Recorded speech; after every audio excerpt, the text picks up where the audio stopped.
नमस्कार। मैं श्रीमती रजनी शर्मा रायपुर छत्तीसगढ़ से अपनी कहानी के साथ प्रस्तुत हूँ, जिसका शीर्षक है पवन पावड़ी। एक भोले आदिवासी अबूझ माड़िया की हवाई यात्रा और इस दौरान उसके मन में चलने वाले अंतर्द्वंद की एक वानगी प्रस्तुत करने का मैंने प्रयास किया है।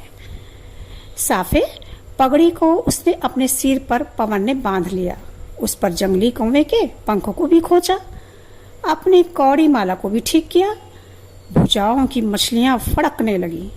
6 फुटिया कद, वृषभ स्कंदा, बस्तर शिल्प सी नाक और रंग धूप में कार्य करने के कारण तांबाई हो चला था। गांव भी तो उसका अबूझ माड़ था। माड़ यानी पहाड़ और अबूझ यानी जिसे बूझा नहीं जा सका हो। ऐसा ही आपने सुना होगा ना। ऐसा तथाकथित शिक्षितों द्वारा भी प्रचारित किया गया था। अबूझ माड़ के हर पत्थर, पहाड़, वन, नदियां, कंकर, इन सब के चप्पे चप्पे को पवन ही क्या, पवन के जैसे हजारों आदिवासी आसानी से बूझ लेते थे। यही तो उनके आश्रयदाता थे ना। कौन सा वृक्ष उदास है, किस पहाड़ की तबीयत नासाज है, किस सागौन की किससे अनबन है, महुआ कब पकेगा, पहाड़ी मैना कब कूकेगी, उन्हें सब मालूम था। गांव में जहां आवागमन की सुविधा नहीं थी, वहां किसी संस्था द्वारा खोले गए स्कूल में पवन ने बस 4वीं तक की शिक्षा ली थी। फिर जुट गया अपने गांव में, अपने जंगलों में, अपनी शर्तों के साथ जीवन यापन में। पूरे गांव में वही तो सबसे ज्यादा शिक्षित था। गांव में आबादी भी तो कम थी ना। जितने जवान थे उनके जीवन यापन के लिए उनका कार्य था जंगल जाकर वनोपज इकट्ठा करना और महिलाओं को घर में बच्चों की देखभाल करना होता था। आज तो गांव में बहुत गहमा गहमी थी। सरकारी अफसरों की लाल बत्तियों वाली गाड़ियां दना दना कर रुकी। सुरक्षा के लिए महंगे उपकरणों, हथियारों से लैस कमांडो भी थे। गांव में तो कुछ सदस्यों ने सिर उचका उचका कर देखने का भी साहस किया था और कुछ झोपड़ी के भीतर जाकर दुबक गए थे। जाने कौन सी नई आफत आने वाली है। अबूझ माड़ के परिंदे आज हैरान थे। मशीनी परिंदे आकाश में मंडरा रहे थे। इन परिंदों को भी हैरानी हो रही थी कि इतना शोर मचाने वाले परिंदे क्या आग खाकर धुआं उगलते हैं। प्रकृति ने पक्षियों को तो 2 ही पंख दिए हैं, पर मशीनी परिंदों के 4-4 पंख होते हैं। सारी अबूझ माड़ियाँ, चिड़ैयाँ चुप हो गई थी और पवन भी चुप चिड़ै बनकर बैठ गया था। पवन अपने आप में मस्त कंधे पर सूत टांगे मछली पकड़ने का जाल बुन रहा था। अचानक आवाज आई, तुम्हें बुला रहे हैं। पवन डर कर चौंका। काय काजे? मैंने तो कुछ नहीं किया है। अरे चलो वहीं जाकर पूछ लेना। पवन के इनकार करने का तो प्रश्न ही नहीं उठता था और उसके उत्तर की प्रतीक्षा भी किसको थी। हाथ पकड़कर गाड़ी में बिठा कर उसे उन ऑफिसर्स के सामने खड़ा कर दिया गया। डरो नहीं, बैठो। पवन ने भोलेपन से मुंडी हिला दी और उखड़ू बैठ गया। पसीने की बूंदें उसके माथे पर छलछला आई थी। आखिर उसका कसूर क्या है? तो तुम 4वीं तक पढ़े हो? हाँ सरकार। हिंदी समझ लोगे? खिंडिक खिंडिक यानी कि थोड़ा थोड़ा।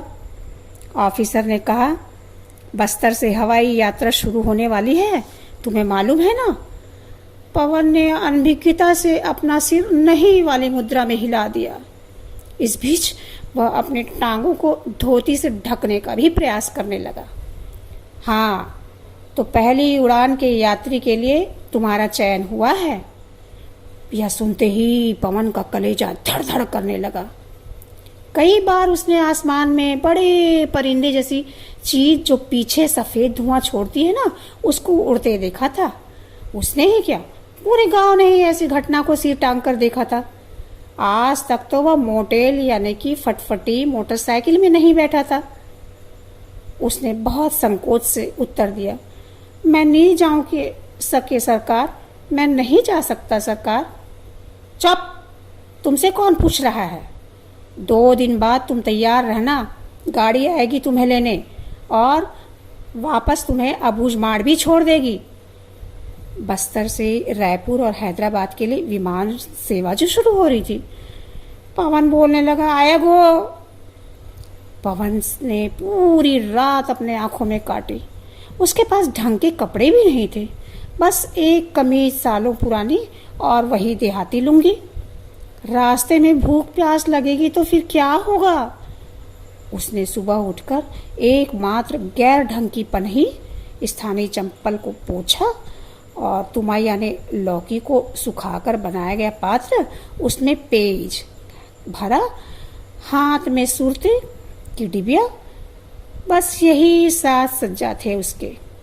अबूझमाड़ के प्रथम व्यक्ति के प्रथम हवाई यात्री बनने का यह दुर्लभ अवसर था। आखिरकार वह समय भी आ पहुंचा। अफसरों के साथ गाड़ी में बैठते वक्त गाड़ी की सीट को कस कर रास्ते भर पकड़ा रहा। विमान स्थल पर उतरते ही चमचमाती लाइटों से उसकी आंख मूंदी जा रही थी। अचानक प्रश्नों की बौछार होने लगी। हाँ, तो बताइए आपको कैसा लग रहा है? अभी से कैसे बताऊं? बड़ी बेचारगी से पवन ने उत्तर दिया। आपको पता है ना, आपने इतिहास रच दिया है। पवन की धड़कनें तेज हो चली थी। सकुचाता झिझकता उसने उस प्लेन में प्रवेश किया और सीट तक पहुंचा। उसे समझाया गया कि कैसे उसे सीट की बेल्ट बांधनी है। पवन को तो अपने मवेशी याद आ रहे थे, जिनकी पीठ पर बैठकर बिना बेल्ट बांधे इससे 1000 गुना बेहतर यात्रा का आनंद वह सैकड़ों बार ले चुका था। आखिर वह क्षण भी आ गया। अजनबी जगह, अजनबियों के बीच यह उड़ान भी अजनबी। भूं की आवाज हुई। प्लेन के पंखों ने गति पकड़ी और पवन के कान बजने लगे। पेट में गुड़गुड़ सी होने लगी।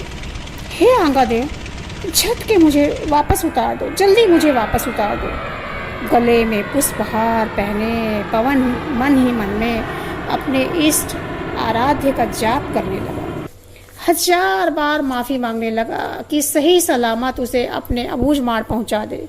पहुंचते ही वह करिया कुकरी यानी कि काली मुर्गी आंगादेव पर चढ़ाएगा। बस उसे उसके घर वापस पहुंचा दिया जाए। विमान लैंड करने वाली थी। पेट में फिर उगड़ी मचने लगी।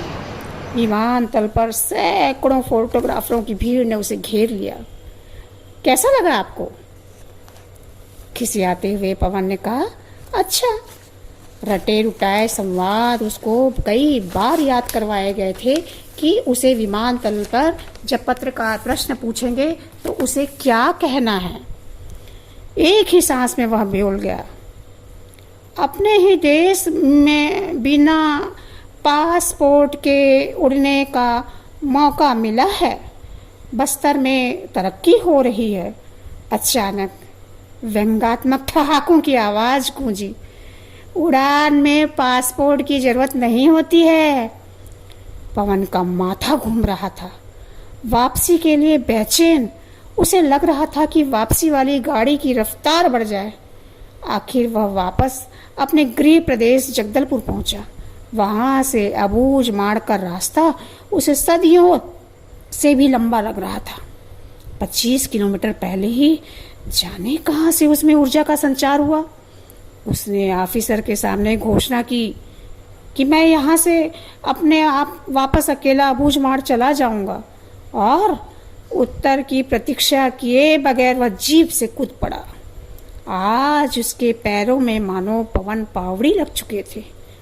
पावड़ी पैर में पहने जाने वाला अलंकरण, पैर के तोड़े जो पुरुषों द्वारा एक पैर में पहना जाता है ने पवन की गति उसके काले भत्ते मुरुम से रंगे पैरों में मानो डाल दी थी। वह दौड़ता ही गया, दौड़ता ही गया। आज तो वह पवन पावड़ी बन अबूझमाड़ की तरह अपने टांगों से उड़ रहा था।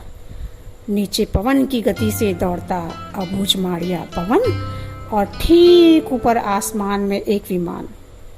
अब आप ही बताइए, दोनों में पवन पावड़ी कौन था, जो वापस अपने जल जंगल जमीन की ओर लौटना चाह रहा था, या फिर जो इनसे परे कहीं दूसरी ओर उड़ान भर रहा था?